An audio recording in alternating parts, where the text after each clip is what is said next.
यदि तपाईँ धितोपत्र यानि कि सेयर ऋणपत्र सामूहिक लगानी योजनाको एकै आदिमा लगानी गर्दै हुनुहुन्छ भने निम्न कुरामा ध्यान दिनुहोस्।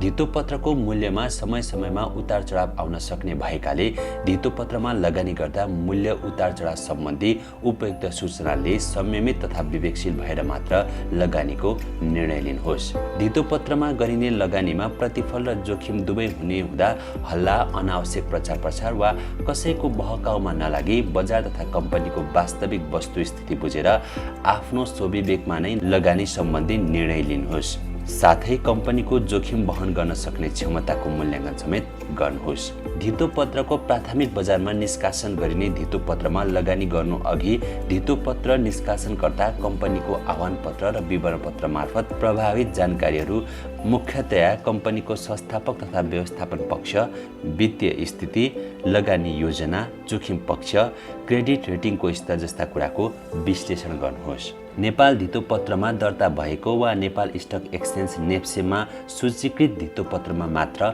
लगानी गर्नुहोस्।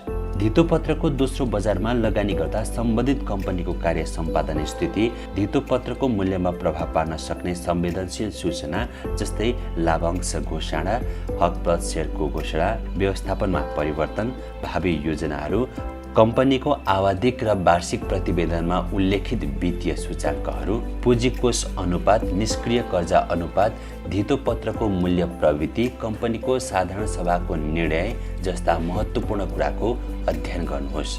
दोस्रो बजारमा कारोबार गर्दा कारोबार भएको 2 दिनभित्रमा कारोबारको रापसाप T+2 हुनुपर्ने कुराको जानकारी लिनुहोस्। आफूसँग भएको धितोपत्र यानि कि कागजी प्रमाणपत्रलाई कारोबारमा योग्य बनाउन बोर्डबाट अनुमति प्राप्त निक्षेप सदस्य मार्फत अभौतिकरण गर्नुहोस्।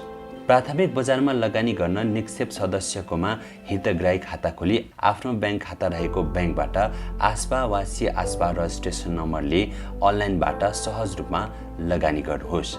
धितोपत्र बजारमा लगानी गर्न हितग्राही खाता अनिवार्य गरिएको हुँदा CDS and clearing company limited तथा निक्षेप सदस्यसँग सम्पर्क राखी ब्याङ्क खाता सहितको ग्राहक परिचय विवरण KYC फर्म अनिवार्य रूपमा भरी हितग्राही खाता खोलेर धितोपत्र खरिद बिक्री कारोबार गर्नुहोस्। आफूले खरिद गरेको धितोपत्र समयमै आफ्नो खातामा जम्मा भए नभएको ध्यान दिनुहोस्। धितोपत्र बजारमा देशको समग्र आर्थिक अवस्था, राजनीतिक स्थितिले प्रत्यक्ष प्रभाव पार्ने भएकाले धितोपत्रमा लगानी गर्दा यसप्रति समेत सजग रहनुहोस्।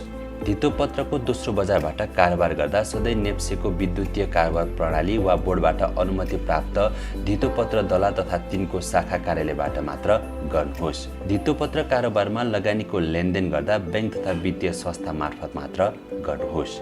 लगानी विविधीकरणबाट लगानीमा हुन सक्ने जोखिमलाई न्यूनीकरण गर्न सघाउ पुग्ने हुँदा लगानी विविधीकरणमा ध्यान दिनुहोस्। दीर्घकालीन रूपमा गरिने लगानीले जोखिमको सम्भावनालाई न्यून गराउने हुँदा लगानी गर्दा यसतर्फ समेत मनन गर्नुहोस्। पुँजी बजार सम्बन्धी नीति, नियम तथा निर्देशनहरूले धितोपत्रको मूल्यमा असर पार्ने भएकाले सुसूचित निर्णयका लागि बोर्ड, नेप्से, नेपाल राष्ट्र ब्याङ्क, अर्थ मन्त्रालय तथा बीमा समितिको वेबसाइट हेर्ने गर्नुहोस्। Sponsored by Forten.